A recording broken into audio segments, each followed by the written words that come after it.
My next question is for Philip. So, Philip, what I'd like to ask you about the big theme of the year, which was DeFi. So, over the summer, we had these crazy token prices. There was a lot of attention that brought to the DeFi space.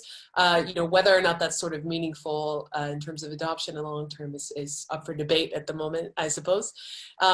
But I wonder if you can speak a little bit about DeFi's progress in terms of viability when to this idea of sort of rebuilding what we have in traditional finance on decentralized finance rails, to speak. What are your thoughts on that?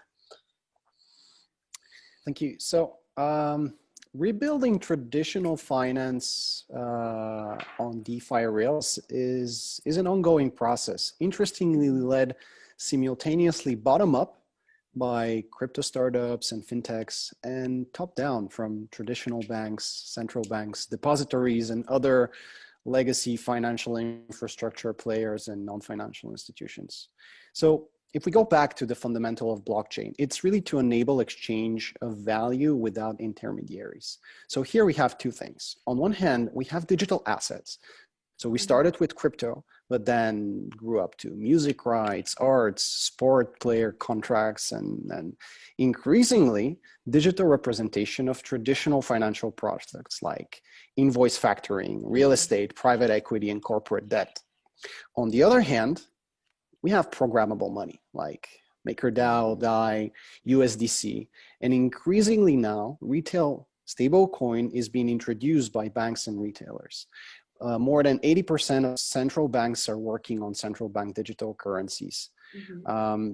Most of platforms that deal with issuance, distribution, and lifecycle management of digital assets will tell you that today most of it is settled by wire transfers. But actually, most interestingly, at Consensus, we believe that the interoperation of digital assets and central bank digital currencies will be a fundamental building block of the next generation of financial market infrastructure.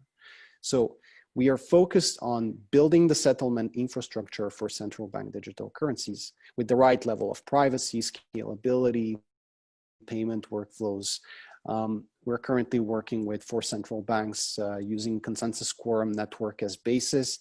And in addition, we've done a couple in the past, but the element of programmability, so conditional transfer, lockup periods, whitelisting of a token is very appealing to central banks. So one quick example, and then I want to talk just a little bit about DeFi specifically and what has happened this year.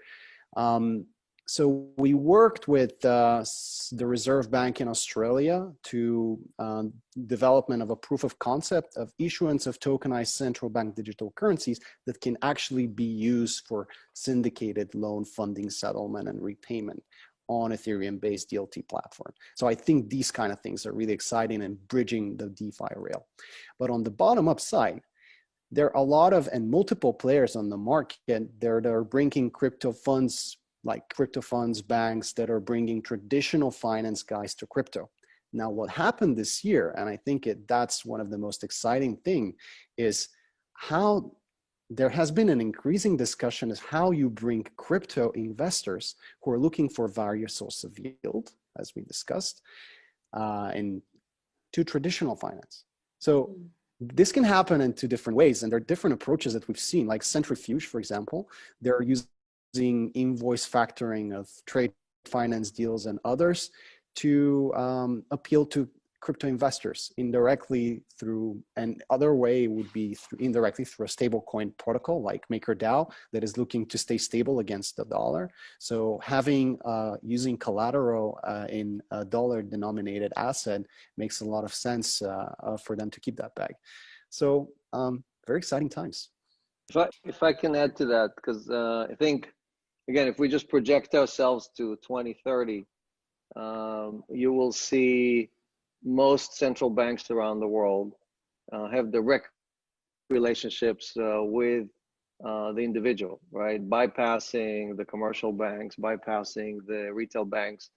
And you're starting to see the seeds of that in China, where they have already a tokenized yuan that they're kind of airdropped in one province in China, and started testing that infrastructure. And the reason that that's going to happen is that today there's about $270 trillion worth of debt, and there's about less than $250 trillion worth of assets, meaning the debt that we all carry is greater than the assets that we have. So, and you cannot reflate that, you cannot remonetize it, you cannot fix it, right? You can pump that bubble as much as you want, but eventually all these commercial banks are going to have to be bailed out. And the way they're bailed out is that the central bank replaces the IOU that you have with your bank, because all you have from them is an IOU, right? The bank, Citibank, tells you, I owe you $100,000 or $5 or whatever. That's it,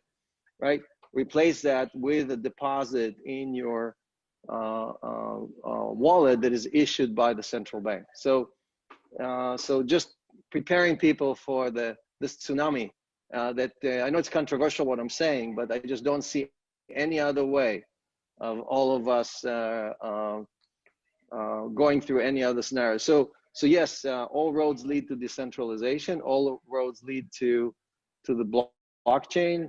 But anyone who gets stuck with all the dollars or old yuan or yen or anything like that is going to find that they're holding IOUs.